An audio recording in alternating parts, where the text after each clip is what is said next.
Bonsoir les amis, j'espère que vous allez tous très bien. Très content de vous retrouver pour cette nouvelle vidéo débrief de la victoire du Barça, 1 but à 0 contre Bilbao.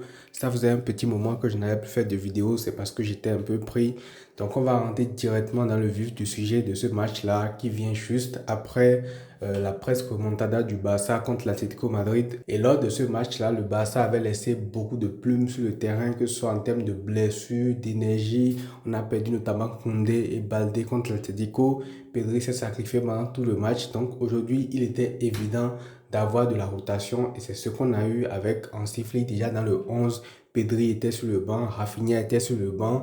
Le seul petit regret que j'ai aujourd'hui et encore là, bon, peut-être qu'il y a une discussion entre les deux, c'est le fait que Lamine Yamal ne se soit pas reposé parce que moi je voulais qu'aujourd'hui en fait tous les joueurs susceptibles de vraiment commencer contre Newcastle puissent se reposer. Même Bernal aussi est sorti en deuxième mi-temps et tout, mais bon, bref.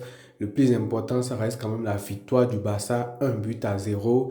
Et aujourd'hui, c'est pas le genre de match qu'on va analyser en se disant que voilà, le Barça n'a pas bien joué, donc il faut les critiquer. Non, c'était plus un match à gérer, c'était plus un match juste prendre les 3 points, juste repasser à 4 points devant le Real Madrid qui, eux, continuent de s'accrocher en Liga malgré qu'ils ne sont pas bons et tout. Ils sont toujours à 4 points et si tu avais perdu des points aujourd'hui, ils auraient pu se rapprocher. Donc je vais dire que l'essentiel a quand même été fait aujourd'hui par l'équipe et on va dire place à Newcastle pour la Ligue des Champions parce que le plus important c'était ça.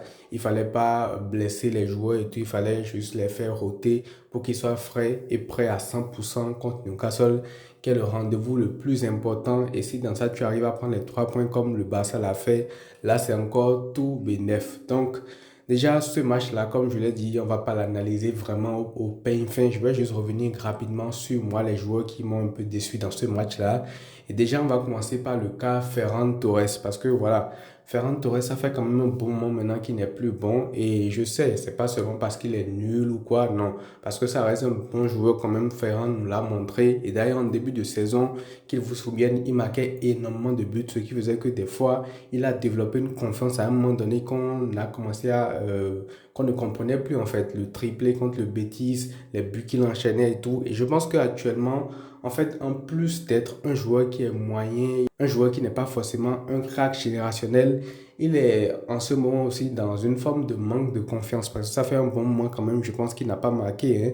Et donc forcément, sa confiance devant les buts est altérée. Et quand tu combines à ça le manque de confiance d'un joueur comme lui, qui n'est pas non plus un crack générationnel qui va te porter dans les grands matchs, et ben ça donne le Ferran Torres qu'on a aujourd'hui, qui est frileux devant la cage, qui veut forcément passer alors qu'il peut frapper parce que le match là contre Bilbao, il aurait pu te le rendre difficile en fait.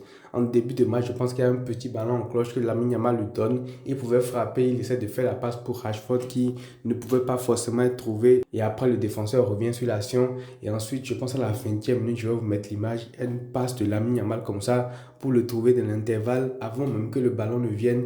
Il pense déjà à faire une remise alors qu'il aurait pu contrôler le ballon, le conduit et aller finir devant le gardien en fait. Donc ça pour moi c'est les signes d'un joueur qui manque de confiance. Ça pour moi c'est les signes d'un joueur qui ne veut pas se mettre beaucoup plus de pression et qui donc essaie chaque fois de renverser la situation à un de ses coéquipiers en estimant qu'il aurait pu faire la passe ou pas. Donc on a vraiment ce problème là et j'espère que Lewandowski sera fit pour pouvoir débuter face à Newcastle parce que le Ferrand qu'on a là actuellement il risque de te coûter énormément dans une phase à élimination directe en Ligue des Champions contre Newcastle, surtout que tu seras à l'extérieur.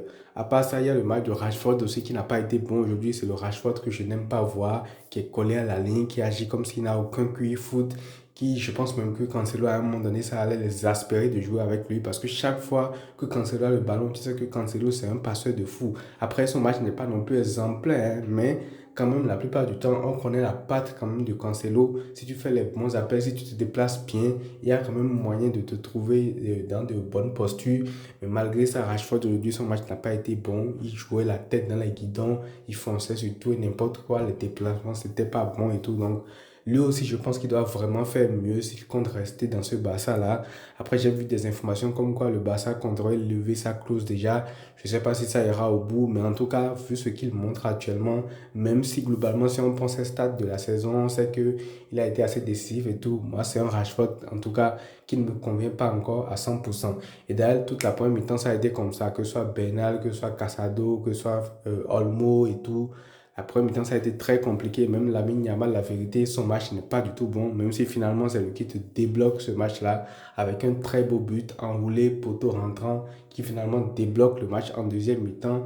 C'est l'entrée de Pedri qui a vraiment tout changé pour cette équipe-là. Et c'est là que tu vois que Pedri, en tout cas pour moi, ça reste le meilleur joueur du monde en fait. Parce que l'impact que ce joueur-là a dans le jeu. En fait, quand Pedri rentre, le match change totalement. Déjà, il craint de la crainte pour ses adversaires qui ne pressent pas n'importe comment. Quand Pedri a le ballon, tout le monde essaie de reculer. Et donc, il a déjà une sorte d'ascendance psychologique sur les adversaires qui fait que, généralement, à cause de ça, déjà, il peut te faire gagner des mètres et des mètres. Et donc, il dit faire gagner des mètres, parle maintenant de potentiel rapprochement de la surface adverse et aussi de la capacité à pouvoir maintenant leur faire mal. Donc, dès que Pedri est rentré, le match a changé, la philosophie a changé, et le Barça a commencé à être un peu plus entreprenant, et le Barça est revenu aussi avec de meilleures intentions en deuxième mi-temps, il faut le dire.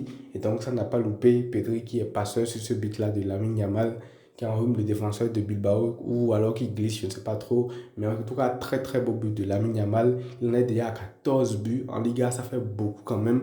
Même si, comme je l'ai dit aujourd'hui, son match n'a pas du tout été bon. Je pense qu'il se préservait quand même un petit peu également pour Newcastle de son côté et tout. Son match n'a pas été bon, mais il marque ce but-là. Et donc, je disais que ça fait le 14e but pour lui cette saison. C'est quand même beaucoup pour un jeune comme ça. Il commence à progresser de plus en plus à la finition parce que marquer 14 buts seulement en championnat pour un joueur comme lui qui est très jeune et dont on parlait comme un joueur qui avait une finition qui n'était pas au top. Je pense que ça commence vraiment, vraiment à s'améliorer de plus en plus et c'est très bien pour sa confiance, pour ses stats et tout, qui continue à marquer des buts comme ça. C'est d'ailleurs ce but-là qui fait la différence et qui permet au Barça aujourd'hui de gratter les 3 points. Sinon, à part ça, les autres joueurs que j'ai trouvé très bons dans ce match-là, Eric Garcia, défensivement, qui est toujours aussi rassurant, toujours au top. Franchement, lui, il est devenu un vrai, vrai taulier. Et même en fin de match, quand le Barça a compris qu'il fallait, voilà, reculer un petit peu, jouer petit bras, essayer de gratter les 3 points, essayer de plus concéder trop d'occasions. Il était là, présent pour obtenir des fautes, pour contenir les attaques de Bilbao, pour leur faire mal et tout. Donc, Eric Garcia, très bon match de sa part. Gérard Martin aussi a fait son match.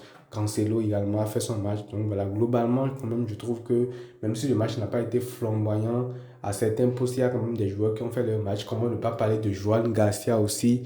Franchement, ce gardien-là, il me rassure de plus en plus. Franchement, j'ai jamais vu un joueur qui s'est intégré. Après, c'est un gardien de but aussi, hein, mais qui est devenu autant important pour son équipe. Dans la première saison, il arrive.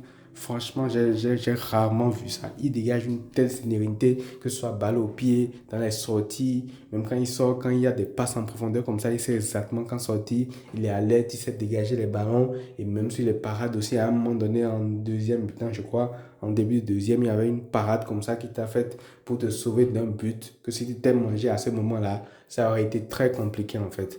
Donc voilà un petit peu, le Barça s'en sort bien. Flick a fait de la rotation, même si pour moi, comme j'ai dit, j'aurais aimé aussi que Lamine Yamal ne débute pas ce match-là. Mais bon, voilà, le plus important, c'est que le Barça prenne les 3 points.